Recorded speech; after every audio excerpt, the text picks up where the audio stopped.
Searching for learning theories online, one will find many, but the three most important ones to know about are behaviorism, cognitivism, and constructivism.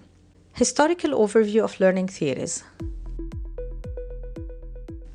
These three represent the main paradigms that shaped the way academics thought about learning over the years, and they still influence how we teach today. This is a brief walk through the main premises of each. Behaviorism, learning as behavioral change. Behaviorism reflected the earliest understanding of what learning is and how it happens. It gained prominence in the early 20th century, and it was based on the belief that learning is a change in behavior, something one can see and measure.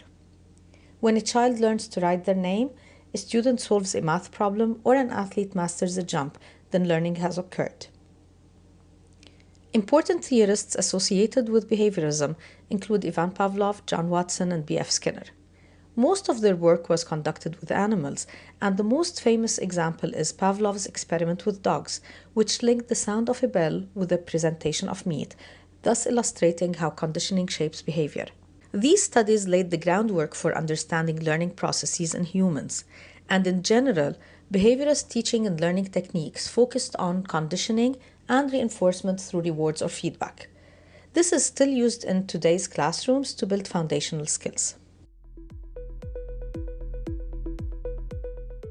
Cognitivism, the brain as a processor.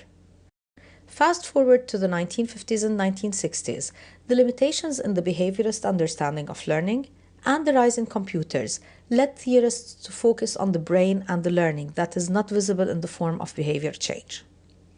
This gave rise to cognitivism, which was led by Jean Piaget, Jerome Bruner, George Miller, and others, where learning was compared to how a computer processes information.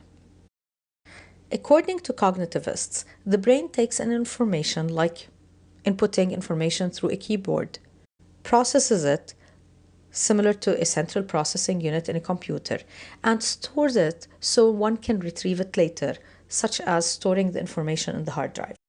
The goal of teaching is to make sure information moves from short-term memory to long-term memory in an organized way which allows later retrieval. This is why techniques like using outlines, bold keywords, or chapter summaries became popular.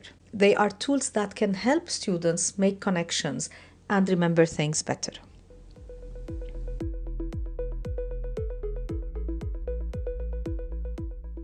Constructivism, learning through personal experience.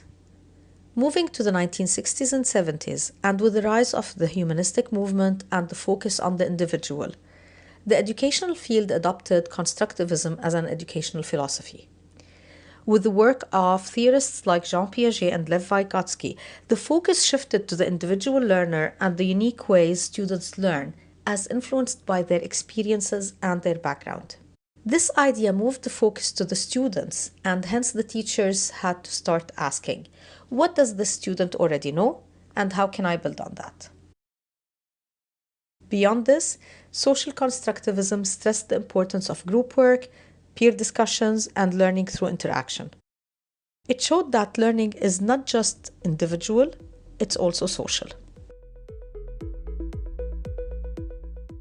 The question that many try to answer relates to which of the three paradigms is the best. But the reality is that each of them has its own strengths and limitations, and educators have to make use of the three for effective teaching practices as a whole. What does this have to do with technology? Well, since digital technology is a mere tool, its use can be guided by and aligned with any of the three paradigms. For example, drill and practice apps fit with behaviorism, tools for creating concept maps align with cognitivism, and platforms for student projects reflect a constructivist philosophy.